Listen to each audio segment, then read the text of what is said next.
శుభమస్తు. ధరసింహాసనమైన భంబుగొడుగై, ఎప్పుడో చిన్నప్పుడు చదువుకున్న పద్యం కదా. నభంబుగొడుగై తద్దేవతల్ భృత్యులై పరమాంనాయములెల్ల వందిగణమై. ఏమిటి ఇలా పద్యం మొదలు పెట్టేశాడు అనుకోమాకండి. వర్ధిల్లు నారాయణ అంటూ గురువుగారు తన శిష్యులను వెంటబెట్టుకొని అలాగా గ్రామానికి వచ్చేసేసి పిల్లల చేతుల్లో ఆ వెదురు పిల్లలతో చేసిన ధనుస్సు, కాగితంతో చేసినటువంటి అమ్ము అంటే బాణం అలా బుచ్చుకొని వారింటికి వచ్చేసేసి ఓ 2 పద్యాలు చెబితే పెద్దవాళ్ళంతా కూడా అబ్బో అంటూ అబ్బుర పడిపోతుంటే ఆ గురుగారు అనేవారు, పిల్లవాండ్రకు చాలు పప్పు బెల్లాలు, అయ్యవారికి చాలు 5 వరహాలు. ఏమిటో వరహాల కాలం పోయింది, ఇప్పుడంతా కాసుల కాలం వచ్చేసింది. డబ్బు గురువుగారికి, పిల్లలకి పప్పు బెల్లం పెడితే చాలు.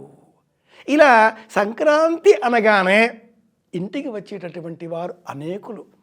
గంగిరెద్దును ఆడించేటటువంటి వారు యాచకులుగా, అలాగే వివిధములైనటువంటి ఇంద్రజాలిక చర్యలు చేసేటటువంటి వారు, కృత్యములు చేసేటటువంటి వారు ఐంద్రజాలికులుగా, పులివేషాలు వేసేటటువంటి వాళ్ళు దసరా పగటి వేషగాళ్ళుగా అనేక రూపాలతో ధరించి యాచకులు వచ్చి తమ వృత్తి విద్యలకు సంబంధించిన కళా కౌశలాలను, వారంతా కళాకారులు, సాక్షాత్తు దేవతల అంశ, వాళ్ళ కళా విన్యాసాలు మనకు చూపిస్తే మహదానందంతో వారికి మనం మన వద్ద ఉండే వాటిని పంచుకునే వాళ్ళం, ఆనందాన్ని పెంచుకునేవాళ్ళం.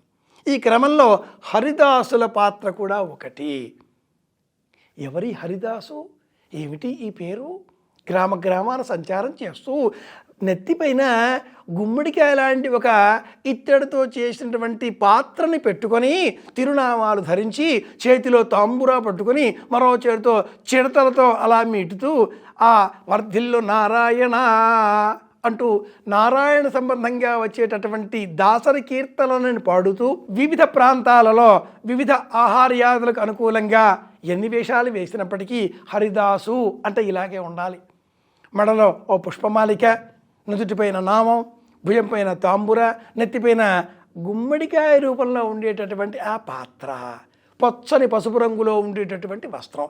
సాక్షాత్తు శ్రీమన్నారాయణమూర్తికి ఈ హరిదాసు ప్రతీక. సంక్రాంతి మహాలక్ష్మీ స్వరూపంగా వస్తుంది అని మనకు చెప్పడానికి ముందుగా శ్రీమన్నారాయణమూర్తే వస్తున్నాడు. కాలానికి ప్రతీక ఆ శిరస్సు పైన ఉండేటటువంటి ఈ గుమ్మడికాయ రూపంలో ఉండే పాత్ర, అందులో మనం వేసేటటువంటి ధాన్యం, మనం పెంచుకునేటటువంటి పుణ్యానికి ప్రతీక.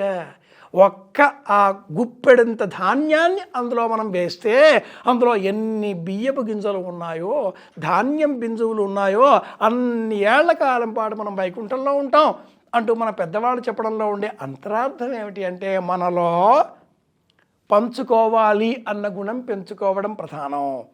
అంతా నాకే అని కాకుండా అంతా మనకే అనే బుద్ధిని పెంచుకోవడం కోసమే ఈ ఆచారము, ఈ హరిదాసు. విశేషంగా కొన్ని ప్రత్యేకమైన రాగాలలో ఈ హరిదాసులు తమ సంకీర్తనలను ఆలపించేటటువంటి వారు. భూపాళాలు ఈ రూపంలో, శ్రీరాగం ప్రత్యేకంగా సంగీతంలోని ఈ శ్రీరాగంలో పూర్వకాలపు ఈ హరిదాసులు శ్రీమన్నారాయణమూర్తికి సంబంధించిన కీర్తనలను ఆలపించేటటువంటి వారు.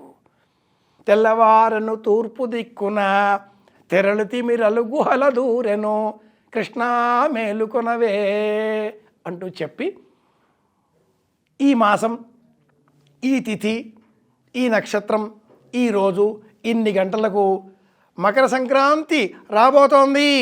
సంక్రాంతి పురుషుడు ఈ వాహనం పైన ఈ సంవత్సరం మనకు దర్శనం ఇవ్వబోతున్నాడు. ఇంత స్థాయిలో వర్షాలు మనకు లభించబోతున్నాయి. ఇంతకాలం వరకు శుభకాలం ఉండబోతోంది. అందరూ క్షేమంగా ఉండాలి. సంక్రాంతి పురుషుడు మీ అందరికీ భోగభాగ్యాలను ఇచ్చుగాక అని ఆ హరిదాసుడు అనగానే ఆయన హరికి దాసుడు, నారదుడి కంటే కూడా ప్రత్యేకం.